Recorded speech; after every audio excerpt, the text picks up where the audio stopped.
La salida de Evo Morales y su gabinete han creado un vacío de poder en Bolivia. Mientras el gobierno interino trata de acelerar el proceso de elección, los seguidores del expresidente presionan para que vuelva. Pregunto, ¿hay que ignorar o involucrar a la izquierda en este proceso? Para eso me voy con Michael Shifter, presidente de Diálogo Interamericano desde Washington. Michael, es un gusto tenerte en el programa. No voy a entrar en el debate si esto fue un golpe de Estado, porque si escuchas a la izquierda te dice esto fue claramente un golpe de Estado, si escuchas a la derecha o los opositores de Morales dice que no es así, que él renunció y que bajo la Constitución al dejar el poder pues se crea un vacío y hay que buscar un presidente interino y eso es lo que se está viviendo ahora en Bolivia. Quiero mover eso a un lado, me quiero ir a la parte política. ¿Se debe incluir a la izquierda en esta discusión? Porque lógico, cuando tienes un gobierno que estuvo más de 14 años en el poder, donde se ha creado una animosidad, porque en parte de todo lo que está sucediendo es porque se han creado estos polos extremos. Y lógico, cuando uno se mueve del poder queda este vacío y se levanta, se caldean los ánimos. Justificado o no es otra cosa. ¿Debe incluirse a la izquierda en esta discusión o se debe ignorar? Bueno, muchas gracias. Yo creo que habría un precio muy alto para ignorar la izquierda. La izquierda es la mitad del país. Es difícil pensar cómo puede lograr paz social y gobernabilidad en un país excluyendo la mitad del país. Tiene que haber una negociación, tiene que haber discusión, tiene que llegar a un acuerdo ambas partes y ojalá que moderados por la izquierda y moderados por el gobierno interino se pueda llegar a un acuerdo cómo resolver esta crisis. Y tengo en mis notas que el mismo gobierno interino se ha sentado con los representantes de MAS, que representan, como dices tú, es una fuerza política en el país. Ahora, vamos a poner en esto la ecuación de Evo Morales.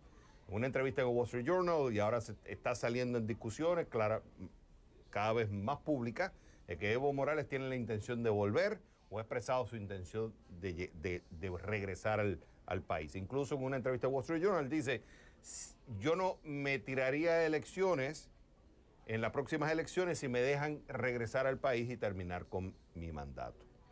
¿Cómo entraría en la ecuación el regreso de Evo Morales al país? Uno. Y segundo, si esto es una medida de presión, o sea, vamos a decir los socialistas, más que tiene un poder en el país, dicen, bueno, si nosotros no llegamos a un acuerdo, vamos a traer a Evo Morales de nuevo, que no hay que negar que es una influencia importante dentro del país, especialmente ciertos sectores. ¿O es que hay una división interna dentro del partido donde Evo Morales de alguna forma está diciendo, hey, aquí estoy yo, no se tire otro? O sea, ¿cómo leer esta lectura de Evo Morales intentando regresar al país? Bueno, yo creo que el tema central en cualquier discusión sobre cómo resolver esta crisis es qué hacer con Evo Morales. Es cierto que él ha dicho que quiere regresar, presidir sobre elección, pero no ser candidato en enero. Otra opción para la izquierda es que él vuelve y consiga un amnistiado, está protegido. Entonces no hay procesos judiciales contra él. Yo creo que va a ser eso muy difícil para el gobierno interino de presidenta Anés de aceptar. Entonces, pero también la propuesta de ella de tener elecciones aceleradas sin el apoyo, sin la cooperación con MAS, también va a ser muy difícil para MAS y la gente, los seguidores de Evo, de aceptar. Por lo tanto, me parece que una mediación tiene que pasar para superar estos difíciles obstáculos para llegar a un acuerdo. ¿Por qué es importante la variable Evo Morales? ¿Se debe a la influencia y el poder político que tiene todavía en el país? Bueno, él ha sido el líder del MAS, él es una persona que lleva 14 años en el poder.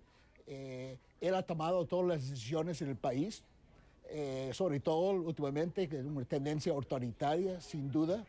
Y el resultado es que nadie más en el partido ha tomado decisiones, nadie más en el partido tiene práctica política. Entonces, él es la única figura. Hay otros que están en el Senado y en la Asamblea, pero él es el líder. Entonces, ¿qué hacer con él? tiene que enfrentarlo, tiene que tratarlo, tiene que discutirlo. Yo creo que no hay manera de evitar qué hacer con Evo Morales. ¿Cómo estás leyendo la situación actual de Bolivia en las calles? Hablamos de decenas de muertes, preocupaciones de violaciones de derechos humanos. Bueno, hay se 30... habla de traer una elección. Solamente un punto. Se habla de traer una elección en los próximos 90 días. Está la presión de traer esa elección. El gobierno interino insiste en llevar ese camino para poder calmar las aguas. El gobierno está en control. ¿Cómo lo lees? Bueno, yo creo que lo más importante es tener elecciones cuanto antes. Y para hacer esto de manera que va a proteger, defender la paz social, va a tener que haber un acuerdo. Creo que si el gobierno interino intenta convocar elecciones sin el aval y apoyo de la MAS, no va a funcionar.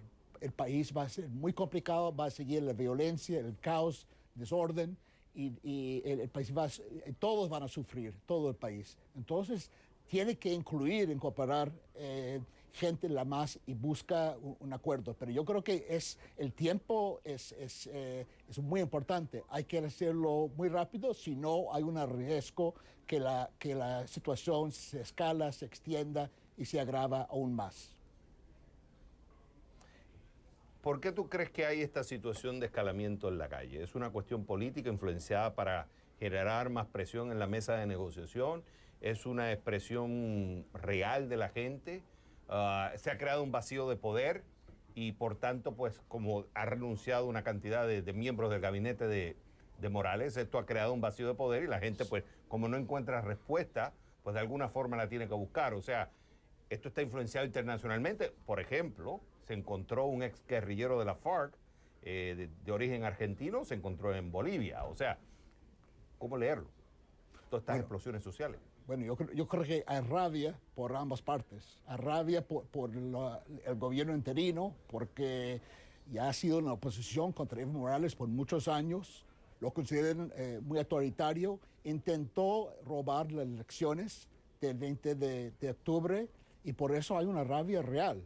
Y por otro lado, el MAS y la gente de Evo Morales también tienen una rabia porque ven en este gobierno y algunas señales iniciales de este gobierno es que tenía una idea de ser excluyente, de criticar y no mostrar mucha tolerancia para conciliar y unir el país. Y eso generó una reacción que expresa en las calles. No estoy justificándolo porque cualquier tipo de violencia hay que condenarlo. Pero yo creo que es la explicación de lo que está pasando. Yo creo que hay sentimientos, emociones reales por ambos lados.